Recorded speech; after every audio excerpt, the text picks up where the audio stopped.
প্রিয় দর্শক, সাজ্জাদ কাদিরের সালাম নেবেন। আসসালামু আলাইকুম। একই সাথে ঈদের দিন কথা বলছি। ঈদ মোবারক, প্রীতি এবং শুভেচ্ছা। আজকে ঈদের দিন ঘন ঘন ভিডিওতে আসবার কথা ছিল না, কিন্তু তারপরেও ভাবলাম যে দুপুরের পরে একটু কথা বলি। কারণ কথা বলবার মতো ঘটনা ঘটে গেছে গতকালকে প্রধান উপদেষ্টা ডক্টর মোহাম্মদ ইউনূসের ভাষণের মাধ্যমে। ডক্টর মোহাম্মদ ইউনূসের ভাষণ প্রসঙ্গে আমি বলতে চাই যে নির্বাচনের মূল ধরিয়ে দিল ডক্টর মোহাম্মদ ইউনূস কার প্রেসক্রিপশনে। আপনারা জানেন যে গতকালকে প্রধান উপদেষ্টা ডক্টর মোহাম্মদ ইউনূস পবিত্র ঈদ উল আজহা উপলক্ষে একটা শুভেচ্ছা বাণী দেবার কথা বলেছিলেন। সেই শুভেচ্ছা বাণীটি আসলে এক প্রকার জাতির উদ্দেশ্যে ভাষণে পরিণত হয়েছে। এই ভাষণে তিনি নির্বাচনের সময়সীমার কথা বলেছেন, করিডোর ইস্যুতে কথা বলেছেন, বন্দর ইস্যুতে কথা বলেছেন। সবচেয়ে বড় যেটি গুরুত্বপূর্ণ যে নির্বাচন 10 মাস পেরিয়ে গেছে এই সরকার, কিন্তু নির্বাচনের সময়সীমা পরিষ্কার করেনি সরকারটি। কিন্তু অবশেষে গতকালকের ভাষণে ডক্টর মোহাম্মদ ইউনূস নির্বাচনের সময়সীমাটি পরিষ্কার করলেন। এটি আসলে একটা যদি মূল্য বলেন তাহলে ভুল হবে না। গতকালকে মজা করে আমি ফেসবুকে এই ভাষণের পরে তাৎক্ষণিক একটা পোস্ট দিয়েছিলাম। তাতে বলেছিলাম যে ডক্টর মোহাম্মদ ইউনূস আসলে এপ্রিলের 31 তারিখে নির্বাচন দেবেন। এপ্রিলের 31 তারিখ আসলে হয় না, 30শে মার্চ।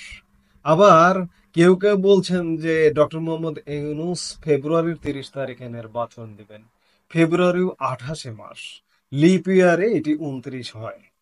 কাজেই ডক্টর মোহাম্মদ ইউনূসের যে নির্বাচনটি আসলে বিশ্বাসযোগ্য নয়, নির্বাচনের সময়সীমাটি এটি একটা দুর্বিসন্ধিমূলক সময়সীমা, এবং সময়সীমাটি যদি আপনি খেয়াল করেন, এখানে রোজা আছে, ঈদ আছে, এখানে এসএসসি এবং ইন্টারমিডিয়েট পরীক্ষার সামনে পিছনে মাঝামাঝি এরকম একটা সময় আছে, এবং বর্ষাকাল। এপ্রিল মাস থেকে আমাদের কিন্তু বর্ষাকাল শুরু হয়ে যায়। খানিকটা বৃষ্টি বাদল, ঝড় বাদল, বৈশাখী এগুলো হয়। আবহাওয়া কিন্তু অনুকূলে থাকে না। এমন একটি সময়কে ডক্টর মোহাম্মদ ইউনূস সময় দিলেন, আসলে যে সময়টি আসলে এপ্রিলের 30 তারিখ কিংবা ফেব্রুয়ারির 28 তারিখের মতোই অবস্থা। আসলে সত্যিকার অর্থে, সামগ্রিক অর্থে যদি বলেন যে নির্বাচনটি আসলে কবে হবে, এটি ডক্টর মোহাম্মদ ইউনূস এই মুহূর্তে নিজেও বলতে পারেন না, নিজেও জানেন না। কারণ তার তো দূরভিসন্ধি পরিকল্পনা বহুদিনের। এই যে আজকেও ঈদের নামাজ পড়তে গেছে, ঈদের নামাজ পড়তে গিয়ে সাজানো গোছানো কিছু লোকজনকে সামনের সারিতে দিয়ে তাদের মুখ দিয়ে বলাচ্ছেন যে ডক্টর মোহাম্মদ ইউনূস আপনি কারো কথা শুনবেন না, 5 বছর চালিয়ে যান। এটি সরকারের ক্রিয়েটেড। এবং এই যে মূলটি যে ঝোলালো, এই মূলটি আসলে এই সরকারের রাজনৈতিক দল, এই সরকারের রাজনৈতিক দল যদিও বা আমরা এনসিপি বলি, কিন্তু এই সরকারের রাজনৈতিক দল হচ্ছে জামাত। এটি জামাতের প্রেসক্রিপশন। জামাত সরকারকে বলেছে যে ডক্টর মোহাম্মদ ইউনূস আপনি বিএনপিকে অন্তত পক্ষে ঠান্ডা করার জন্য, বিএনপিকে যদি ঠান্ডা করতে পারেন সব ছোটখাটো রাজনৈতিক দলগুলোকে ঠান্ডা করতে পারবেন। এই ঠান্ডা করার জন্য একটা মূল্য ঝুলিয়ে দিন। এই মূল্য ঝুলিয়ে দিন বিধায় ডক্টর মোহাম্মদ ইউনূস ঈদ উল আজহার ভাষণ দিতে এসে নির্বাচনের একটা তারিখ বললেন। এই তারিখটা কিন্তু অনির্দিষ্ট। এই যাত্রাটি কবে হবে এটি বলা কঠিন। আমি কেন বলছি জামাতের এটি প্রেসক্রিপশন? জামাত গত 2 জুন আহ এরকম একটা সময়ের কথা বলেছিল, ডিসেম্বর থেকে এপ্রিলের মধ্যে নির্বাচনের রোডম্যাপ দেওয়ার দাবি জানিয়েছে জামায়াতের নায়েবে আমির ডক্টর সৈয়দ আবদুল্লাহ মোহাম্মদ তাহের। এ নিয়ে কোনো দলের নির্ধারিত সময়সীমা বেঁধে দেওয়ার পক্ষে নয় দলটি। সোমবার 2 জুন সন্ধ্যে 7:30টায় ফরেন সার্ভিস একাডেমিতে চলমান সংস্কার প্রক্রিয়ায় যুক্ত রাজনৈতিক দলগুলোর শীর্ষ নেতাদের সঙ্গে প্রধান উপদেষ্টার বৈঠকের পর জামাতের প্রতিনিধি দলের প্রধান হিসেবে সাংবাদিকদের ব্রিফিংয়ে তিনি এসব কথা বলেন। অথচ দেখুন, বাংলাদেশের প্রধান রাজনৈতিক দল এই মুহূর্তে আওয়ামী লীগ প্রকাশ্য কার্যক্রমে নেই বিধায় এই মুহূর্তে প্রধান রাজনৈতিক দল বাংলাদেশ জাতীয়তাবাদী দল বিএনপি। বিএনপি বরাবর বলে আসছে যে ডিসেম্বরের মধ্যে নির্বাচন হতে হবে, এবং বিএনপির সাথে একই সুরে সুর মেলাচ্ছে বিএনপির সাথে যুগপৎ আন্দোলনে থাকা এবং ছোটখাটো দলগুলো। সব মতকে তোয়াক্কা না করে জামাতের মতকে এবং জামাতের সাথে পরামর্শক্রমে ডক্টর মোহাম্মদ ইউনূস নির্বাচনের একটা অনির্দিষ্ট যাত্রার কথা বললেন এপ্রিলের প্রথমার্ধে। এ যাত্রা আসলে অনির্দিষ্ট যাত্রা। আরো দেখুন যে ডক্টর মোহাম্মদ ইউনূসের ভাষণের সাথে সাথে জামাত এই নির্বাচনী রোডম্যাপ ঘোষণার প্রশ্নে সন্তোষ প্রকাশ করেছে। সাথে সাথে গতকাল সন্ধেবেলা প্রধান উপদেষ্টা জাতির উদ্দেশ্যে প্রদত্ত ভাষণে নির্বাচনের রোডম্যাপ ঘোষণা করায় অন্তর্বর্তীকালীন সরকারের প্রতি সন্তোষ প্রকাশ করেছেন বাংলাদেশ জামাতে ইসলামের আমির ডক্টর শফিকুর রহমান। এটি জামাতেরই যে মুখের কথা ডক্টর মোহাম্মদ ইউনূস বলেছেন, এটি তার প্রমাণ। সাথে সাথে সন্তোষ প্রকাশ করেছে। অথচ দেখুন, বিএনপি তাৎক্ষণিক প্রতিক্রিয়ায় বলেছিল যে আমরা বৈঠক করে সিদ্ধান্ত জানাবো, এবং বিএনপি যে বুঝতে পারছে জামাত এই সরকারের প্রধান খেলোয়াড় এবং বিএনপিকে যে নাকানি চুবানি খাওয়াচ্ছে, বিএনপি আস্তে আস্তে এগুলো বুঝতে পারছে এবং বুঝতে হবে অন্ততপক্ষে দেশের জন্য। এবং বিএনপি দেশ পরে, বিএনপি যদি দেশের চিন্তা করত, দেশের চিন্তায় ঘাটতি আছে আমার কাছে মনে হয়। আমি বিএনপির সমালোচনা করছি, যারা বিএনপি করেন তাদের আপনাদের সমালোচনাটা গ্রহণ করতে হবে। আপনাদের ঘাটতি আছে, নইলে একটা দল বিগত 16 বছর টানা নানা রকম বিতর্ক থাকবার পরেও কেন দেশ শাসন করলো? আপনারা যদি কঠিন প্রতিরোধ গড়ে তুলতে পারতেন তাহলে তো আওয়ামী লীগ আরো আগে বিদায় নিত, এবং আওয়ামী লীগের জন্য সেটা সম্মানজনক বিদায় হতো। সর্বশেষ অগাস্টে যে বিদায়টা হয়েছে সেটা অসম্মানজনক বিদায় হয়েছে। রাজনীতির সৌন্দর্য হানি হয়েছে, রাজনীতি ক্ষতিগ্রস্ত হয়েছে, যার দরুন একটা অনির্বাচিত সরকার বাংলাদেশে এসে জগদ্দল পাথরের মতো বসে গেছে। এর দায় বিএনপি এড়াতে পারে না। আজকেও যদি বিএনপি না বোঝে, দেশ দেশ তো জাহান্নামে যাবেই, বিএনপি দল হিসেবে জাহান্নামে যাবে। কারণ জামাত এই মুহূর্তে সবচেয়ে বড় খেলোয়াড়ের ভূমিকায় অবতীর্ণ হয়েছে। দেখুন, জামাত ইসলামের কথা যদি চিন্তা করেন, জামাত ইসলামী অনেক পুরনো দল। ব্রিটিশ ভারতে জন্ম জামাত ইসলামী হিন্দ নামে। সেই হিন্দ, জামাত ইসলামী হিন্দ আজকে ভারত বলুন, পাকিস্তান বলুন, বাংলাদেশ বলুন, কোনো জায়গায় প্রভাব নেই। আপনি যদি গত ফেব্রুয়ারিতে পাকিস্তানের লাহোরে প্রতিষ্ঠিত এই জামাত ইসলামী, মানে অবিভক্ত ভারতের জামাত ইসলামী, সেই পাকিস্তানে কিন্তু আজ পর্যন্ত জামাত ইসলামের কোনো অস্তিত্ব নেই।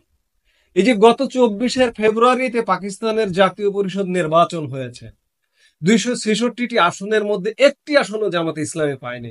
শুধু তাই নয়, বিস্ময়কর ব্যাপার, পাকিস্তান খানিকটা সাম্প্রদায়িক রাষ্ট্র হওয়ার দরুন সেখানে ইসলামিস্টরা একটা প্রভাব বিস্তার করবার কথা, কিন্তু ইসলামিস্টদের সেখানে রাজনীতিতে, বিশেষ করে দেশের রাষ্ট্র কাঠামোয়, সংসদে ইসলামিস্টদের কোনো অবস্থান নেই। বলা হয়ে থাকে যে পাকিস্তানের তরুণ প্রজন্ম ধর্মকর্ম করে, কিন্তু রাজনীতিতে এই ধর্মীয় গোড়ামিপূর্ণ দলগুলোকে গ্রহণ করে না। 45% ভোটার সেখানে ইসলামিস্টদের প্রত্যাখ্যান করেছে। সেই জায়গায় জামাতকে তো আরো বেশি প্রত্যাখ্যান করেছে। জামাত সেখানে একটি আসনও পায়নি, এবং কোন নির্বাচনে কখনো সুবিধা করতে পারেনি। এই যে এবার 24-এর জাতীয় পরিষদ নির্বাচনে জামাতের আমির তো সেখানে পদত্যাগ করতে বাধ্য হয়েছিলেন। সেই জামাত বাংলাদেশে কিভাবে একটা অনির্বাচিত সরকারের মধ্যে প্রভাব বিস্তার করছে চিন্তা করুন। অথচ নির্বাচনের রাজনীতিতে কিন্তু বাংলাদেশেও জামাতকে মানুষ গ্রহণ করবে না। বাংলাদেশের তরুণ প্রজন্ম মরে যায়নি, যে জামাতের মতো একটা রাজনৈতিক দলকে গ্রহণ করবে, গ্রহণ করবে না, কিন্তু তারপরেও এই যে ডক্টর মোহাম্মদ ইউনূসের অন্তর্বর্তীকালীন সরকার জামাতকে নিয়ে বেশ লাফালাফি ঝাপাঝাপি করছে।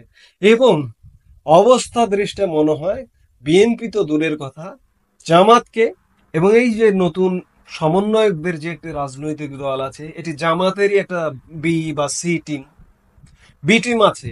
এবি পার্টি হচ্ছে জামাতের বি টিম। এবি পার্টিও কিন্তু নির্বাচনের এই সম্ভাব্য সময়টা প্রকাশ করায় সন্তোষ প্রকাশ করেছে, এনসিপিও সন্তোষ প্রকাশ করেছে। অর্থাৎ জামাত, এবি পার্টি, এনসিপি এদের সাজানো একটি সময় ডক্টর মোহাম্মদ ইউনূস বিএনপিকে ঠান্ডা করার জন্য এটি প্রকাশ করেছে। বিএনপির এটি বুঝতে হবে, বিএনপি কিভাবে এই দলটাকে বিলুপ্ত করবার একটা ষড়যন্ত্রে বর্তমান এরা নেমেছে। এটি বিএনপির যদি না বোঝে, তাহলে বিএনপির কিন্তু ভবিষ্যৎ অনেক খারাপ আছে।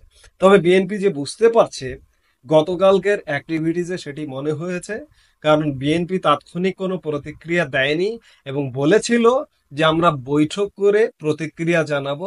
এবং গতকাল ছিল ঈদের আগের দিন, গতকালই রাত ৯টা থেকে রাত ১২টা পর্যন্ত বিএনপির স্থায়ী কমিটির সদস্যরা বিএনপির ভারপ্রাপ্ত চেয়ারম্যান তারেক রহমানের সাথে ভার্চুয়ালি, লন্ডন থেকে তারেক রহমান কানেক্ট হয়ে ভার্চুয়ালি বৈঠক করেছে। এবং ভার্চুয়ালি বৈঠক করে বিএনপি সংবাদ মাধ্যমে বিজ্ঞপ্তি পাঠিয়েছে এবং বিজ্ঞপ্তি পাঠিয়ে বলেছে যে প্রধান উপদেষ্টার শব্দচয়ন রাজনৈতিক ভব্যতা অতিক্রম করেছে।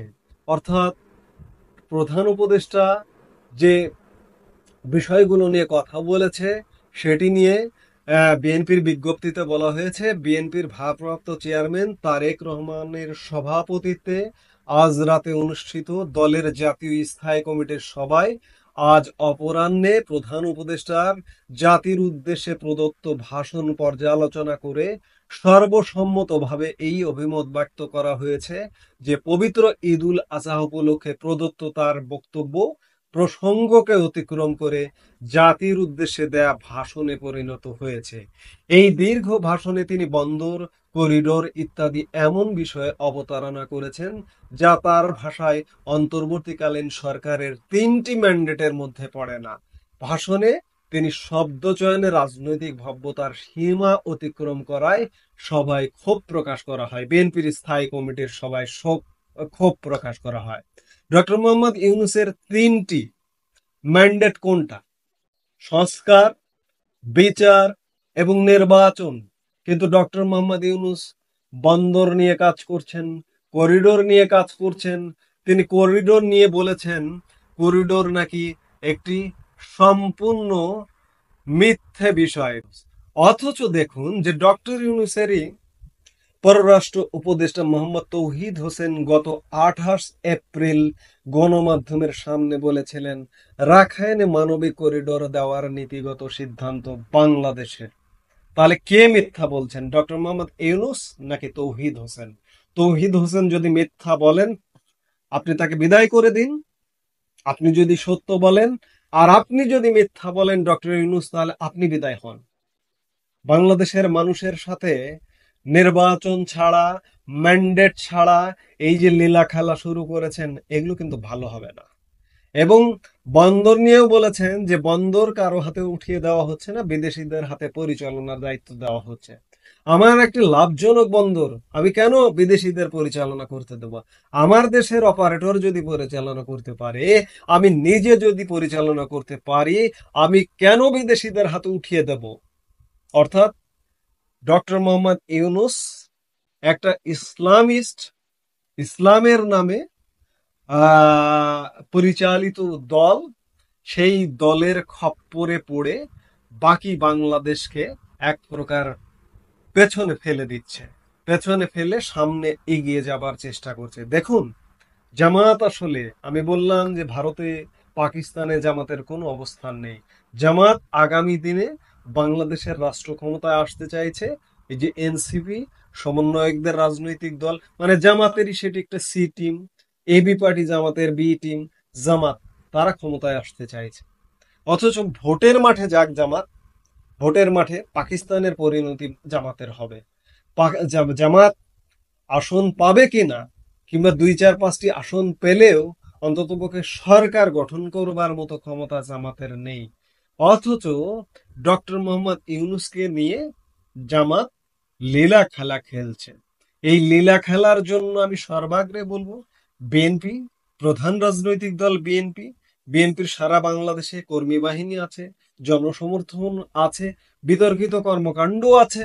বিতর্কিত কর্মকাণ্ড সব দলেরই আছে, আওয়ামী লীগের আছে, বিএনপির আছে, যারা সরকার পরিচালনা করেছে, জাতীয় পার্টির আছে, সবার আছে। কিন্তু এই বিতর্কের মধ্যে থেকে আমাদেরকে আস্তে আস্তে শুদ্ধ হতে হবে। আমাদের রাজনৈতিক দলগুলো শুদ্ধ হতে হবে, বিএনপির শুদ্ধ হতে হবে, আওয়ামী লীগের শুদ্ধ হতে হবে, সবার শুদ্ধ হতে হবে।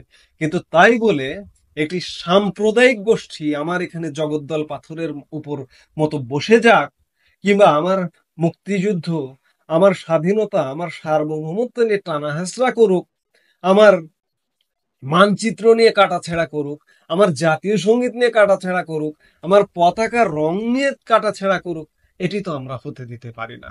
এজন্য বারবার বলছি যে বিএনপির বুঝতে হবে, বিএনপি বুঝেছে, এবং রাতে, ঈদের আগের রাতে নেতা কর্মীরা ঈদ নিয়ে নানা রকম ব্যস্ততা, বৈঠক করেছে। বিএনপি অবশ্যই গুরুত্ব সহকারে নিয়েছে বিষয়টি, এবং নিয়ে আগামীর পদক্ষেপ নিতে হবে, নইলে দেশ এক ভয়ানক পথে যাচ্ছে। বিএনপি আপনাদেরও অস্তিত্ব থাকবে না, আওয়ামী লীগেরও অস্তিত্ব থাকবে না, কারোই অস্তিত্ব থাকবে না।